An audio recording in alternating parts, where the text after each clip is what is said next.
dismissed every accomplishment I've made. You've talked about my father. Well, you call me an entitled millennial, I call you a carny succubus, because the dirty secret about you, the dirty secret is you need this generation more than it needs you. What up, y'all? It's KB, the Sexy Ninja, in the place to be for a Paper Saber universe, and this is the New World Podcast, brother. We're talking about NXT, November 4th, 2025, Vic and Booker on commentary.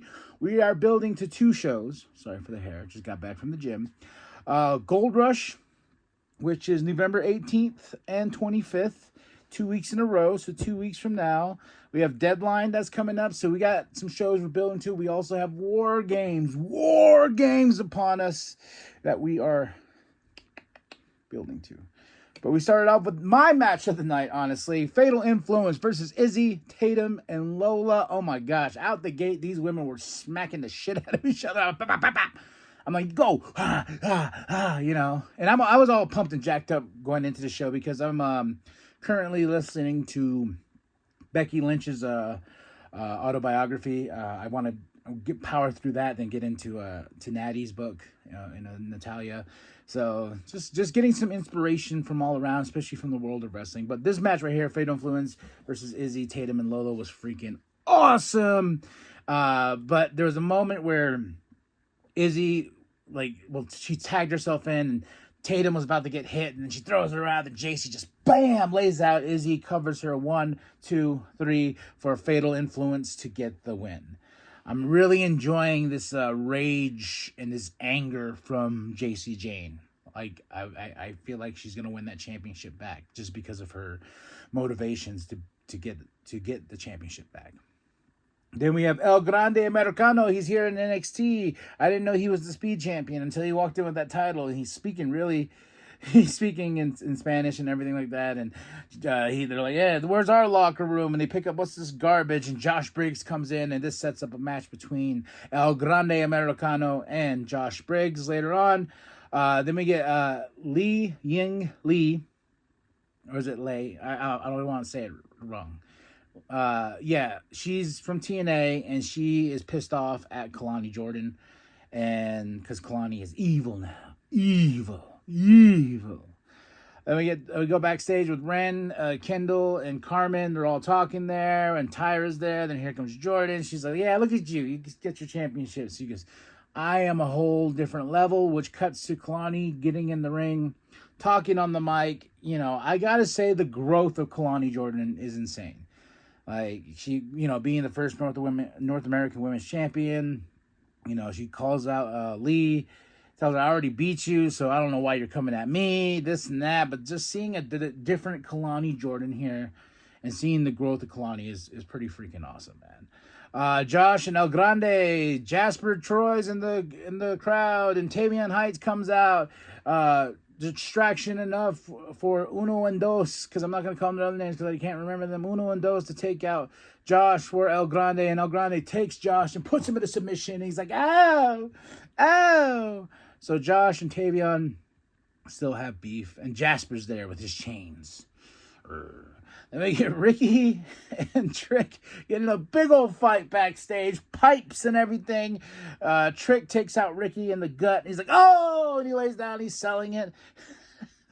and Trick's like, you didn't want to let this beast out, and now you did. This is going to be on you, Ricky. It will be on you. My favorite part about this is one of the trainers or whatever is like, are you okay, Ricky? I'm like, clearly he's not. He just got hit in the guts with a pipe.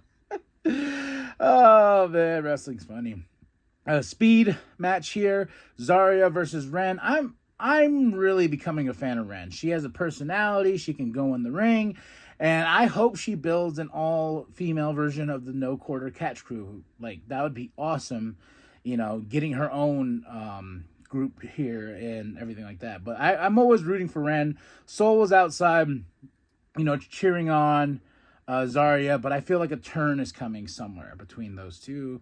Then we get Kalani versus Tyra May Steele. If you don't know who Tyra May Steele is, she is the one that was from LFG. I've only watched the first season and a half, and then I kind of got bored with it. But yeah, Kalani beats Tyra here, and It's an okay match. Then we have I hate this name. This dude's from Dark State. I hate Dark State. I really do. I just hate Dark State. Saquon Sugars. I don't know, dude. But he takes on Javon here. My favorite part about this match is Dark State trying to get Javon Evans, and it was like a comedy bit. They all come in, yeah, woohoo, olale, wah, you know, take it out Dark State around the ring, and for Javon to get the win over Sugars. Javon, he's bouncy, and he runs out, and Dark State's in the ring like, woo. Then we have Ava with Blake, and if medically cleared, she will face Kalani Jordan at Gold Rush in New York. If she's cleared. Then Blake receives a phone call. She goes, "It's my better half." Walks off, and Ava's like, "Better half? Question mark? Zoinks! What's going on, Scooby? We have a mystery." Who is the better half? Then we go into a big celebration of the night, which is very silly, but Chelsea and Ethan won the AAA Mixed Tag Team Championships. They are champions there. I'm glad that Chelsea's got some gold. I've been really enjoying Ethan and Chelsea joining forces as true Canadian fashion and stuff like that. And they have a cake, and they're like, "We're going to tease, you know, if you say his name, he shall appear. Is he going to pop out of our cake and this and that as we're celebrating?" No. As they say, Joe Hendry, music hits. Joe comes out, and he's like, "You know, I want those tag team championships." They're like, "Huh, silly, there's only one of you. There's supposed to be two." And he's like, "Well, I believe in somebody here. I know that this person can wave their hands back and forth, and I believe in Thea." Thea Hell comes out of the cake, pies to the face. And as we get into this fighting, Joe gets a pie to Ethan's face, so setting up a AAA Mixed Tag Team Championship match. And that's the way we end the show, with pies in our face. Not my favorite NXT show. It had some fun. Match of the night, Fatal Influence versus Izzy, Tatum, and Lola. Moment of the night is Thea Hale, because I've been waiting for Thea Hale to come back, and I like the fact that she's being partnering up with Joe Hendry.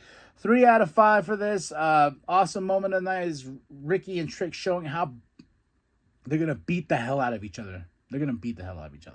And that last man standing match. But that's it. That's all. That's NXT, November 4th, 2025. Vic Booker on commentary. And that's it. That's all. Like and subscribe. Share it with your grandma. Share it with your grandpa. Share with the bum down at Walmart. I am KMB, the Sexy Ninja. And remember that the New World Podcast is for life, brother. Chingones, el grande americano en NXT. Pero mira, este es mi pinche